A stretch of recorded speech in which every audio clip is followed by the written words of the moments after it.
I love my backpack. It's nothing fancy, just a bog-standard Element rucksack, but I picked it out and it's like the only fashion brand article I own. I remember the kids in my middle school flipping out over Element gear back in the day, so it brings back fond memories. Anyway, a couple of years ago I was backpacking/road tripping across Canada. We stopped at Hope, BC for a bite to eat before continuing on to Kelowna where we had booked accommodation for a couple of nights. I don't quite remember how, but when we arrived around 9 p.m. and unpacked the car, I couldn't find my backpack, bearing in mind this had everything in it: passport, house keys, iPad, Canadian currency, my favorite sweatshirt, phone charger. I figured the worst, that we had forgotten to lock the car while in the cafe/diner and someone had yanked it because I couldn't remember bringing it with me into the shop. I did not get a lot of sleep that night. The next day I called the diner, just in case I had forgotten it inside. The nicest girl answered the phone and said that yes, there was a backpack there. I asked could she send it out to Kelowna and just take whatever it cost out of the cash envelope in the bag. She agreed immediately to send it out that evening and I hung up, relieved.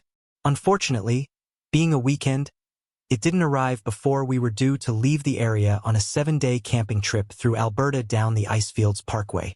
So I asked the Airbnb owner if they could send my backpack on to our next stop in Calgary, to a UPS drop-off point or whatever, and again just help themselves to some cash. She agreed, and I left on a week-long trip with no signal, camping in the Rockies. It was a great week. I almost forgot that I was missing just about everything I would have needed to get home to Europe.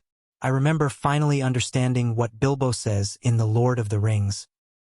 I want to see mountains again, Gandalf, mountains, and then find somewhere where I can rest.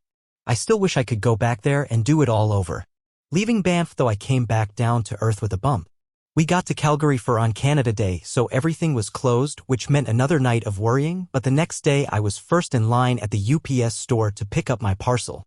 It was such a relief seeing the familiar shade of burgundy when I opened it up and everything was there, minus about $40 in shipping costs. Whenever I look at my bag, I remember how nice people can be when you just ask for help.